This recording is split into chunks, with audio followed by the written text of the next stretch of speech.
നമസ്കാരം. സംസ്ഥാനത്ത് കരിങ്കൽ ക്വാറികൾ തുടങ്ങാനുള്ള അനുമതിയും ന്യൂനപക്ഷ അവകാശങ്ങളിൽ ഉൾപ്പെടും എന്ന ന്യൂനപക്ഷ കമ്മീഷന്റെ ഉത്തരവ് വിവാദമാകുന്നു.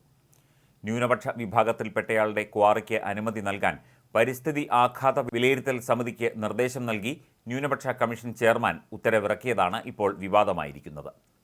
അപകടാവസ്ഥയിലുള്ള പ്രദേശത്ത് കരിങ്കൽ ക്വാറികൾക്ക് അനുമതി നൽകാനാകില്ല എന്ന് കാട്ടി തള്ളിയ അപേക്ഷയ്ക്കാണ് ഒരു മാസത്തിനുള്ളിൽ പരിസ്ഥിതി സർട്ടിഫിക്കറ്റ് നൽകാൻ കമ്മീഷൻ ഉത്തരവിട്ടിരിക്കുന്നത്. കണ്ണൂർ ജില്ലയിൽ ക്വാറി തുടങ്ങാൻ സംസ്ഥാനതല പരിസ്ഥിതി ആഘാത വിലയിരുത്തൽ സമിതി തടസ്സം നിൽക്കുന്നു എന്ന് പരാതിപ്പെട്ടാണ് ക്വാറി ഉടമ കമ്മീഷനെ സമീപിച്ചത്. ഭരണഘടന വിഭാവനം ചെയ്യുന്ന മത ന്യൂനപക്ഷ സംരക്ഷണവും തുല്യനീതിയും തുല്യ അവകാശവും ലഭ്യമാക്കണമെന്നായിരുന്നു ആവശ്യം.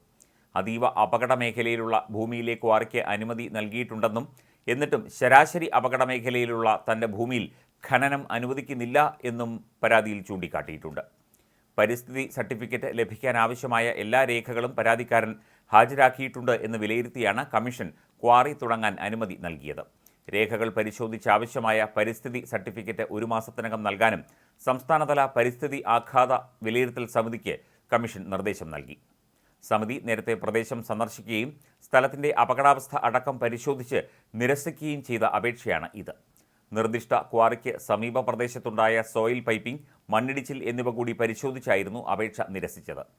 വിദ്യാഭ്യാസ സ്ഥാപനങ്ങൾ അടക്കം തുടങ്ങാൻ ന്യൂനപക്ഷ വിഭാഗങ്ങൾക്ക് അനുമതി നൽകുന്നുണ്ടെങ്കിലും സംസ്ഥാനത്ത് കരിങ്കൽ ക്വാറി തുടങ്ങാൻ ന്യൂനപക്ഷ കമ്മീഷൻ അനുമതി നൽകുന്നത് അധികാരം മറികടന്നുള്ള ഇടപെടലാണ് എന്ന ആരോപണമാണ് ഉയരുന്നത്.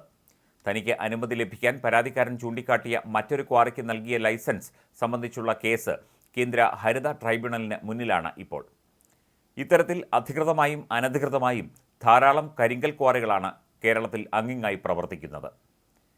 ആയിരക്കണക്കിന് ക്വാറികൾ ഇത്തരത്തിൽ പ്രവർത്തിക്കുന്നത് പരിസ്ഥിതി ആഘാതമുണ്ടാക്കും എന്നുള്ള റിപ്പോർട്ട് നിലനിൽക്കെ ആണ് ഇത്തരത്തിൽ അധികാരം മറികടന്നുള്ള ന്യൂനപക്ഷ കമ്മീഷന്റെ ഉത്തരവ്.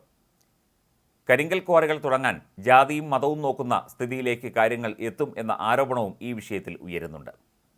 വയനാട് ദുരന്തമടക്കം ഉണ്ടായിട്ടും ഇത്തരത്തിൽ പ്രകൃതി ചൂഷണം നടത്തുന്ന ക്വാറികൾക്ക് അനുമതി നൽകുന്ന ഒരു നിലയിലേക്ക് കാര്യങ്ങൾ എത്തുന്നു എന്നാണ് ഇതിൽ നിന്ന് മനസ്സിലാക്കാൻ സാധിക്കുന്നത്.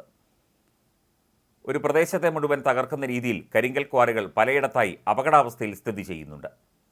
മാത്രമല്ല, മഴക്കാലത്ത് കരിങ്കൽ ക്വാറികളിൽ വെള്ളം കെട്ടിക്കിടന്ന് മറ്റ് അപകടങ്ങളും ഉണ്ടാകുന്നുണ്ട്.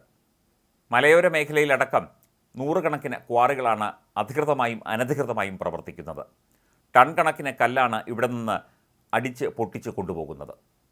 അങ്ങനെ കുന്നുകളും മലകളും ഇടിച്ചു നിരത്തി പരിസ്ഥിതി ആഘാതം വരുത്തി ഉരുൾപൊട്ടലും മണ്ണിടിച്ചിലും അതുപോലെ വെള്ളപ്പൊക്കവുമൊക്കെ ഉണ്ടാകാൻ സാധ്യതയുള്ള അവസ്ഥയിലും ഇത്തരത്തിൽ നിയമത്തെയും അതുപോലെ തന്നെ പരിസ്ഥിതി അവസ്ഥയുമൊക്കെ ചോദ്യം ചെയ്ത് അപകടാവസ്ഥ മുന്നിൽ കണ്ടിട്ടും കരിങ്കൽ ക്വാറികൾ തുടങ്ങാൻ അനുമതി സാങ്കേതികമായി നേടിക്കൊണ്ട് പലരും മുമ്പോട്ട് പോകുന്ന കാഴ്ചയാണ് ഇപ്പോൾ കാണാൻ സാധിക്കുന്നത്.